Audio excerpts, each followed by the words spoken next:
बस से उतरकर मैंने सामान का थैला एक हाथ से दूसरे हाथ में मुंतकिल किया और अपने रास्ते पर पैदल चल पड़ा। गो के रास्ता मुख्तसर हरगज़ नहीं था, मगर मैं कोई रिक्शा या कोई और सवारी अफोर्ड नहीं कर सकता था। तकरीबन 15 मिनट पैदल वॉक करके जब अपने घर की सड़क पर मुड़ा तो मैंने सुकून का सांस लिया, मगर अगले ही लम्हे मेरा सारा सुकून बल्कि चैन इत्मीनान हवा हो गया। गलियों में शाम की उतर आई थी। सर्दियों की आमद की वजह से जल्द ही अंधेरा छा जाता था। इस मुलगचे अंधेरे में वो छत पर बैठी हुई थी, ऐन उसी जगह पानी की टंकी के ऊपर घुटनों पर ठोड़ी जमाए उसके खुले बाल हवा में लहरा रहे थे। अचानक उसकी नज़र मुझसे टकराई, उसके लबों पर मुस्कुराहट नमूदार हो गई। वही मुस्कुराहट खौफजदा करती हुई, वार्निंग देती हुई। इतनी दूर से भी उसकी आंखों का लर्जा देने वाला पैगाम साफ पढ़ा जा सकता था। मैं गिरता पड़ता उससे नज़र चुरा कर अंदर दाखिल हो गया, मगर एक और तकलीफदेह मंजर मेरा मुंतज़िर था। अयान, मेरा 7 साला बेटा, फर्श पर पड़ा करा रहा था। उसके सर पर पट्टी बंधी हुई थी। वाइज़ा मेरी बीवी उसको दवाई पिला रही थी। क्या हुआ इसको? मैं इसकी तरफ लपका। चोट लग गई थी, सर फट गया, टांके लगे हैं, वाइज़ा ने स्पाट अंदाज में जवाब दिया। ओह, मैंने चौंक कर कहा। जब भी वो किसी को नज़र आती थी, कोई ना कोई हादसा ज़रूर पेश आता। या तो किसी का एक्सीडेंट हो जाता, या फिर कोई बीमार पड़ जाता, या कोई इस तरह की चीज़ में जैसे कुर्सी पर गिर गया। अब आपको क्या हुआ है? वाइज़ा ने मुझ पर नज़र डाली। इस घर में तो इस तरह के वाक़यात मामूल की बात हैं, तो क्या इसका ज़िम्मेदार मैं हूँ? मैंने तल्ख़ी से कहा। वाइज़ा जवाब दिए बगैर कमरे से निकल गई। आखिर कौन है इन तमाम वाक़यात का ज़िम्मेदार? मैं अपने बिस्तर पर लेटा छत को घूर रहा था। ये दिन ब दिन ख़राब होते हालात, बढ़ती हुई गुर्बत, कम होता कारोबार, लड़ाइयाँ, झगड़े, ये सिर्फ़ मेरे साथ ही नहीं था। इस घर में हम 3 भाई एक अपनी-अपनी फ़ैमिली के साथ आबाद थे। आबाद? ओह! ये कौन से लफ्ज़ मैं इस्तेमाल कर बैठा हूँ। हम बस अपनी-अपनी ज़िंदगी की गाड़ियाँ घसीट रहे थे। मैं यानी एहसान शरीफ और मुझसे छोटे 2 भाई सलमान और अमरान। हम तीनों विरसे में मिली हुई कपड़े की दुकान पर बैठे थे, मगर हम तीनों की मेहनत के बावजूद दुकान दिन ब दिन ज़वाल पज़ीर थी, आमदनी ना होने के बराबर थी। हम बीवियों और बच्चों की आपस में लड़ाई और तकरार मामूल की बात थी। चीनी के चमचों और दूध के कप तक पर लड़ाई, हाथापाई तक बात बदल जाती थी, मगर हमेशा से ऐसा नहीं था। मैं बिस्तर पर लेटा ना जाने कहाँ पहुँच गया। बरसों पहले इस घर में मेरे अम्मी अब्बू और ताया ताई रहा करते थे। अब्बू और ताया जान में बड़ी मोहब्बत और इत्तेफाक था। वो दोनों कपड़े की दुकान चलाते और मुनाफा बराबर तकसीम कर लिया करते थे। ये घर जिसमें हम आज तक मुकीम हैं, अब्बू और ताया जान की मलकियत है। ताई और ताया जान की कोई औलाद नहीं थी, मगर मेरी अम्मी के 3 बेटे थे, जिन पर उनको इतना गरूर था कि किसी रियासत की मलका को भी क्या होना था। वो हर एक के सामने कुदरत की दी हुई इस नेमत का ज़िक्र इस अंदाज़ में करती जैसे इसमें इनका कोई ज़ाती कारनामा छुपा हो। ख़ास तौर पर जब ताईजान वहाँ मौजूद होती तो बेऔलाद औरतों के ऊपर वो बाआवाज़ बुलंद तरस खाया करती थी। अरे भैया, शुक्र है मौला का, उसने बेनामो निशान नहीं रखा। या फिर भई हमारे मुँह में पानी डालने वाले एक नहीं 3-3 मौजूद हैं, हमें क्या फ़िक्र।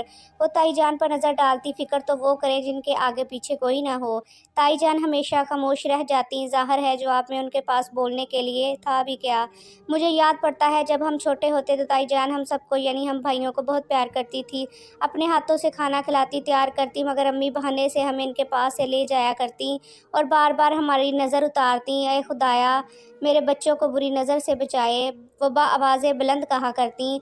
लाल साबुत मिर्चों के इस ज़माने में थैले भरकर हमारे घर आने लगे थे। इन बातों की वजह से रफ्ता-रफ्ता ताईजान ने हमें प्यार करना छोड़ दिया, मगर अम्मी उनकी कमज़ोरी पर वार करना कभी नहीं भूलती थी। आने वाले सालों में ताया और अब्बू एक-एक करके हमारा साथ छोड़ गए। ताई दरहकीकत बिल्कुल तन्हा हो गईं। अम्मी का दुःख बाँटने के लिए तो हम भाई मौजूद थे। अब्बू की अचानक मौत ने भी अम्मी को मज़ीद चिड़चिड़ा कर दिया था। ताई भी अक्सर झुंझला जाती और कोई सख्त जवाब दे दिया करती थी। अब कुछ दिनों से घर में नई राम कहानी छिड़ गई थी। वो ये कि अब्बू और ताया ज़िंदा थे, दुकान का मुनाफा दोनों में बराबर तक़सीम होता था।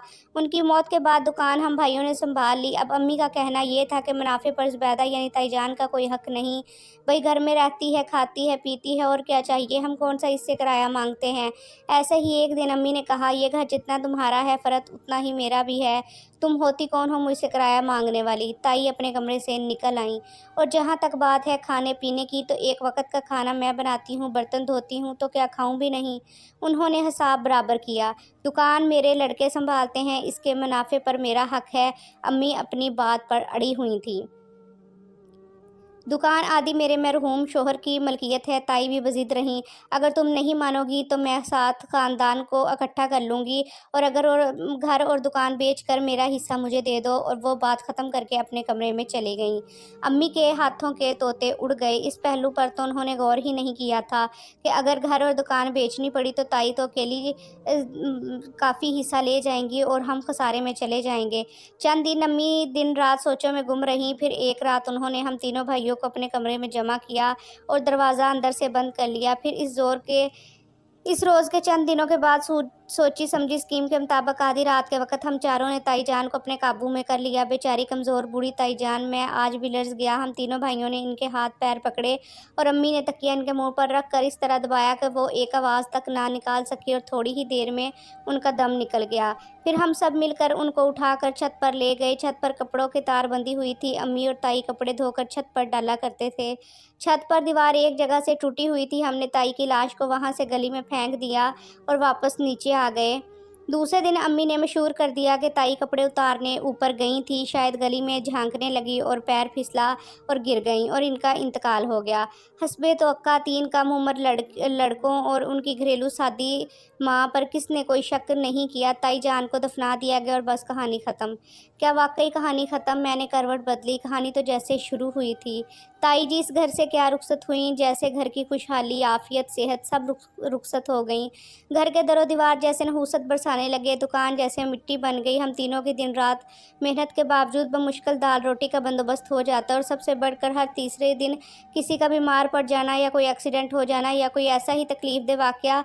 मगर जिस दिन इस तरह की कोई वारदात होती, इस दिन वो ज़रूर किसी को नज़र आती। कौन? वही ताई जान या ताई जान की रूह। छत पर टंकी के ऊपर सफ़ेद लिबास पहने वो घुटनों पर सर दिए बैठी होती। मैंने ज़िंदगी में कभी उनके बाल खुले नहीं देखे, मगर मरने के बाद वो हमेशा खुले बालों से नज़र आईं।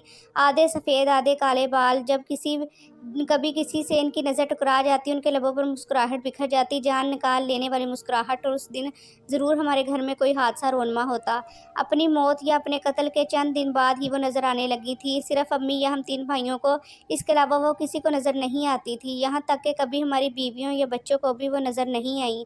हमने कई मरतबा कोशिश की कि ये मकान बिक जाए, हम इस नहूसत के साए से निकल जाएं, मगर कभी कोई कोशिश कामयाब ना हो सकी।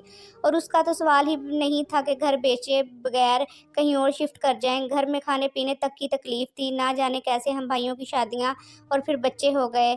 तीन बेटों के ऊपर अम्मी का अज़ाम तीन बहुओं के आने के बाद ऐसा ख़त्म हुआ। बहू भी एक से बढ़कर एक ज़ुबान दराज, बदलिहाज। अम्मी को यकीनन अपनी जवानी याद आ जाती होगी। मैं अक्सर सोचता, सोने पे सुहागा ये हुआ कि अम्मी एक दिन छत से गिर कर अपनी रीढ़ की हड्डी पर चोट लगवा बैठी और हमेशा के लिए माजूर हो गई, उस जगह से जहाँ से हमने ताई की लाश को नीचे फेंका था।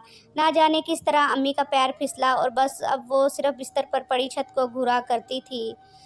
वो अपने हर काम, खाने पीने, हत्ता के गुसलखाने के कामों तक के लिए पैरों की मोहताज हो गई थीं। तीनों बहुओं की ड्यूटियां लगती थीं इनके मुख्तलिफ कामों के लिए, जिस पर उनकी गुस्मान की जंग होती। तीन जवान बेटों में किसी के पास उनके पास बैठने का भी वक़्त ना था। अम्मी जिस्मानी तौर पर बिल्कुल मजबूर हो चुकी थी, मगर उनका जहन बिल्कुल तंदुरुस्त था। वो हर बात सुनती और समझती थीं, जिसकी गवाही उनके दुख और खौफ में डूबी आंखें हर वक्त दिया करती थी। मेरी उम्र अब महज 35 साल की हुई थी, मगर मैं बूढ़ा दिखने लगा था। माली परेशानियों, तकलीफ़ों ने मुझे अंदर से तोड़ दिया था। हम सब अपनी अपनी जगह अच्छी तरह समझते थे कि हमारा ये हाल क्यों है, किस वजह से है, मगर अब क्या फ़ायदा, बेसूद। जब हम सब ने मिलकर ताई जान का कत्ल किया, मेरी उम्र 20 साल थी, सलमान 18 का और इमरान 17 साल का था। हम तीनों के नज़दीक वो कत्ल उस वक़्त महज एडवेंचर था। बस अगर हमारी माँ को कोई तंग करता है तो उसको जीने का कोई हक़ नहीं। ये फ़िल्मी सोच उस वक़्त हम तीनों की मुश्तरका थी, लेकिन वक़्त के साथ हम सबको खूब अंदाज़ा हो चुका था कि हमने कौन सी आग मोल ले ली है, ना सिर्फ इस जहान की बल्कि अगले जहान की भी। ना जाने अम्मी को अपने किए का पछतावा है या नहीं, मैं सोचता। हम उस वक़्त कम उम्र, ना समझ सही, अम्मी तो समझदार थीं, दीनों दुनिया दोनों का इल्म रखती थीं। कत्ल गुनाह कबीरा है, मैं लरज़ जाता, मगर अब क्या हो सकता है। ताई की रूह अब अक्सर रातों को नज़र आने लगी थी और हम भाइयों की नींदें रुखसत होने लगी थीं। इस रात के बाद हम तीनों ने कभी इस वाक़े का जिक्र नहीं किया था, मगर जब ताई किसी को दिखती तो वो कांपती आवाज़ में दूसरों को ज़रूर बताता, मगर हम में से किसी की बीवी या ख़ानदान के किसी फ़र्द को इस बारे में कोई इल्म नहीं था। मैं आपसे कह रही हूँ, एहसान इस जुम्मा को घर में कुरान ख्वानी करवा रही हूँ और ख़ानदान के लोगों को इनवाइट कर रही हूँ। वाइज़ा ने हतमी लहजे में कहा। फूटी कौड़ी नहीं है मेरे पास, मैंने झिलाकर जवाब दिया। क्या हुआ, क्या खिलाओगी मेहमानों को? आप ये बेच दें। उसने अपनी वाहिद अंगूठी मेरे हाथ पर रख दी। 10 साल हो गए हमारी शादी को, कभी इस घर में दरूद शरीफ की महफिल नहीं हुई। कोई कुरान शरीफ नहीं खोलता, कोई नमाज तक नहीं पढ़ता। वो बिल्कुल सच कह रही थी। न जाने कौन सी नहूसत बसी है इन दरो दीवार में, जैसे किसी नेक अमल की तरफ दिल बढ़ता ही नहीं। लेकिन मैं अब सारी शाम कुरान शरीफ पढ़ाऊँगी, दुरूद शरीफ पढ़ाऊँगी, घर की हर दीवार पर दम करूँगी। ये घर नहीं लगता, बदरूहों का मस्कन है। उसकी बातें मेरे दिल को छू रही थी। मैंने उसकी अंगूठी थाम ली। वाइज़ा ने अपने कहे के मुताबिक काफ़ी ख़ानदान वालों को मदऊ कर लिया। उस दिन सुबह से तीनों ख़वातीन घर को धोने और चमकाने में लगी हुई थी। बरसों के बाद हमारे घर में कोई तकरीब हो रही थी, वरना तो ईद बकरीद पर भी कोई एहतमाम नहीं होता था। अम्मी को भी नहला धुलाकर साफ जोड़ा पहना दिया गया, कुरान ख्वानी हुई, दुरूद शरीफ पढ़ा गया, नातें पढ़ी गईं। इसके बाद तमाम लोग सहन में बैठकर खाना खाने लगे। अम्मी भी वहीं चारपाई पर लेटी थी। उनके चेहरे पर भी तमानियत के आसार थे कि अचानक छत से उतरने वाली सीढ़ियों से सहन में कोई उतर आया। ताई की रूह छत से सहन में उतरने वाली सीढ़ियों पर खड़ी थी। इसी तरह बाल बिखरे सफ़ेद लिबास में मुस्कुराते हुए औरतों को नज़र इन पर पड़ने लगी। वो पागलों की तरह चीखने लगी, इधर उधर भागने लगी। ताई आज से पहले सिर्फ हम 4 भाइयों को नज़र आती थी, मगर आज वो सबको नज़र आ रही थी। मगर इनकी नज़रें, इनकी लर्जा देने वाली नज़रें अम्मी पर जमी हुई थी। उनकी मुस्कुराहट गहरी होती जा रही थी। अम्मी भी एक टिक कर उनको ही देख रही थी। अम्मी के हाथ आगे की तरफ जुड़ गए, मगर गर्दन एक तरफ ढलक गई। ताई की रूह गायब हो गई, अम्मी की जान निकल गई। औरतों के चंद घंटों के बाद ओसान थोड़े बहाल हुए तो उन्होंने बेलाग तबसरे शुरू कर दिए। हम भाई कफन दफन का इंतज़ाम करने लगे। अरे देखो कैसी सच्ची मोहब्बत थी देवरानी जेठानी में। किसी ख़ानदान की बूढ़ी औरत की आवाज़ मेरे कानों से टकराई। जेठानी की रूह खुद आई देवरानी को लेने। कभी सुना है ऐसा? सारी औरतें हाँ में हाँ मिलाने लगी। लेकिन वाकई इस रोज़ के बाद ताई जान कभी किसी को नज़र नहीं आई। वीडियो को लाइक करें, चैनल को सब्सक्राइब करें। शुक्रिया।